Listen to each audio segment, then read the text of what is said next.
Junet sit wherever he sits so that he feels the warmth of the house. Honorable Speaker, the matter before us is a straightforward matter. And I want to agree with many of the things that have been said, including what the Honorable Karoli Omondi has just said, that the import of this court ruling has nothing to do with past decisions of this House over the last 2 years. Because decisions of the House, whether it is legislation, whether it is approvals that we make, are not made by a party. Neither are they made as business owned by the leader. Order, Bensouda. You can't just dash across the floor like that. Order.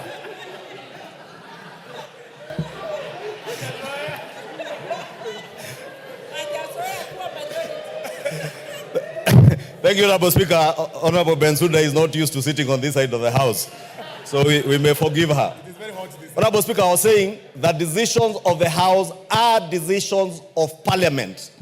That is why when we move a bill, a government bill, moved by the leader of majority, when it is approved by the House and enacted as law, it becomes an act of Parliament, not an act of the leader of majority or an act of the government of Kenya. It becomes an act of Parliament. And therefore, all previous decisions made by this House have been decisions of the House, and the House subsists as it were on the 9th of August 2022, as it is today, Honorable Speaker, with the unfortunate loss of one or two of our members who have lost, one through a by-election and one by passing on.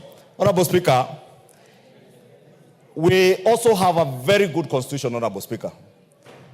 And as much as I respect the decision of the court, I completely disagree with the court in many aspects, and some of which have been touched on. I do not want to dwell on to them, Honorable Speaker.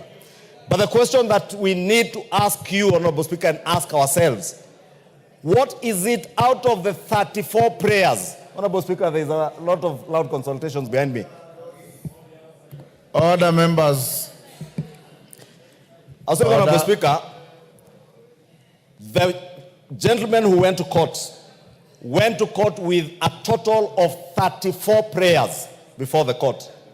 Amongst those prayers was a declaration by the court that the Azimio coalition be declared as a majority party, and the leader of the Azimio coalition in Parliament be declared as the majority leader in the House. The court declined to give that declaration or that ruling. The only ruling out of the 34, Honorable Speaker, that was given by the court was to annul your ruling of October 2022.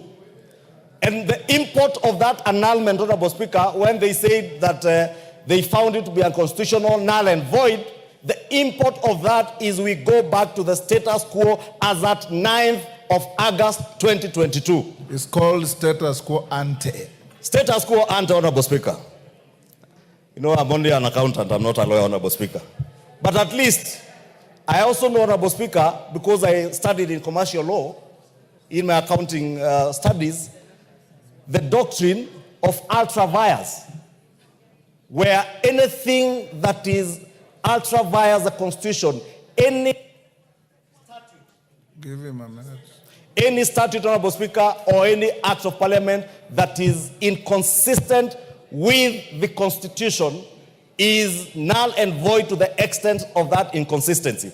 And I was saying we have a beautiful Constitution because this Constitution gives powers, or rather powers to enjoy rights, including the right of association, which is the most important thing in our Constitution. Chapter 4 is what, Chapter 4 for Constitution on the Bill of Rights is what has built our Constitution as amongst the most progressive constitutions in the world. Therefore, the members, the 14 members in question, Honorable Speaker, from UDM, PA, MDDG, MCCP, enjoy certain rights that not an act of Parliament can take away from them, including the right to associate. No court, no law can tell the member for Ugenya, MDDG, that he must remain in Azimio. There is no court, no act of Parliament including the Political Parties and the Political Parties Coalition Act that was acrimoniously passed in this House at the tail end of the last Parliament, can force the 8 members of UDM to associate with Azimio. That cannot happen, Honorable Speaker, and that is why, to a large extent, I disagree with the court, because those 14 members enjoy certain inalienable rights to enjoy their rights of association, to associate with the political coalition they desired. And they told us here, Honorable Speaker, letters were tabled, including letters, Honorable Speaker, that I have seen from the Registrar of Political Parties, ascertaining that MDDG, UDM, PA, Maendeleo Chap have left Azimio. The leader of Jubilee Party in this House, Honorable Speaker, the Honorable Sabina Chege, has today enjoys a position as a whip of an independent parliamentary political party called Jubilee. On that basis, Honorable Speaker, Jubilee then cannot and shall not and shall never be counted as part of Azimio.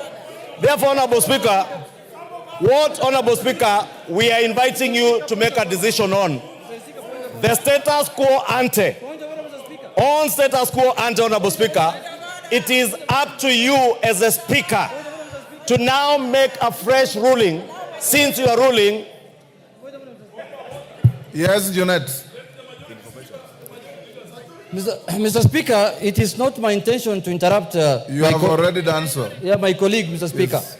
The minority leader. Mr. Speaker, is it correct, Mr. Speaker, for the minority leader to mislead the House that those parties who are members of Azimio cannot be forced to stay in Azimio, Mr. Speaker?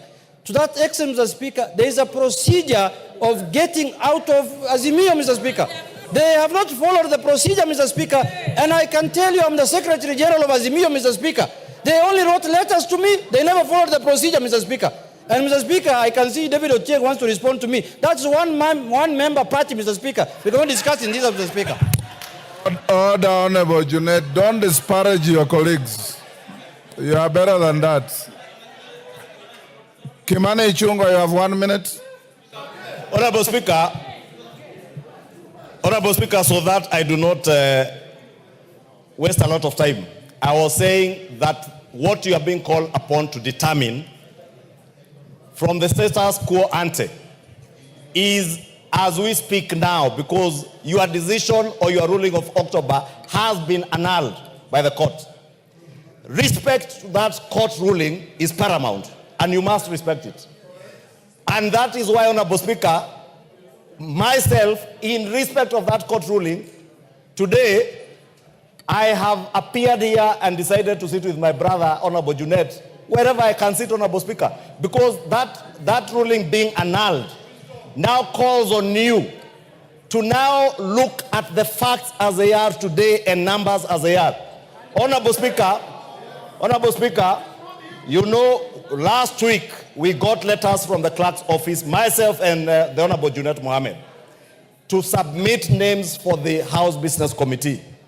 And it is important to note, Honorable Speaker, that both of us have since submitted names to the House Business Committee, names which appear on the order paper today, both from the minority side and from the majority side, Honorable Speaker. And when we did that, Honorable Speaker, we were cognizant, because we did the letters, some as late as yesterday, of the court ruling. I therefore want to ask you, Honorable Speaker, as you make your decision on this matter, to look at all the facts as they are. The 14 contentious slots in Azimio, and I agree with Honorable Junet, there was a process of getting out of Azimio. That process, has it been followed? Are there letters? Because, Honorable Speaker, I have seen letters that confirm that UDM, MCCCP, PA, MDDG have left Azimio. The Honorable Sabina Chege, Honorable Speaker, I am speaking about the letters, Honorable Speaker, that I have, which I will table before the House, Honorable Speaker, because I have copies in the office from the Registrar of Political Parties. And therefore, Honorable Speaker, I want to beg of you that as you make that decision, look at those facts. also, Honorable Speaker, look at the facts that today, Honorable Speaker, the Honorable Osoro did submit a letter to you on my nomination and election as a leader of majority in September of 2022, signed and assented to by over 171 members of this House. The Honorable Junet Mohammed, late last year, after the Honorable Pio left, did submit the whip. Yes, wind up. The Honorable Junet Mohammed, in his nomination as the leader of minority, did submit a letter nominating him upon election by Azimio coalition as the minority leader, signed by a paltry 80 members of the Azimio coalition. Actually less than even what is provided for in our own standing orders, Honorable Speaker. Less than what is provided for in our standing orders. Because our standing orders have a certain threshold as to who and how many members should have elected you as a minority leader, Honorable Speaker. And therefore, Honorable Speaker, it is my humble submission that you have facts on your table. Make a ruling when the time comes. Mwengi Mutuse. Pardon? Thank you, Mr. Speaker, for the opportunity. Yes. Mr. Speaker. Yes,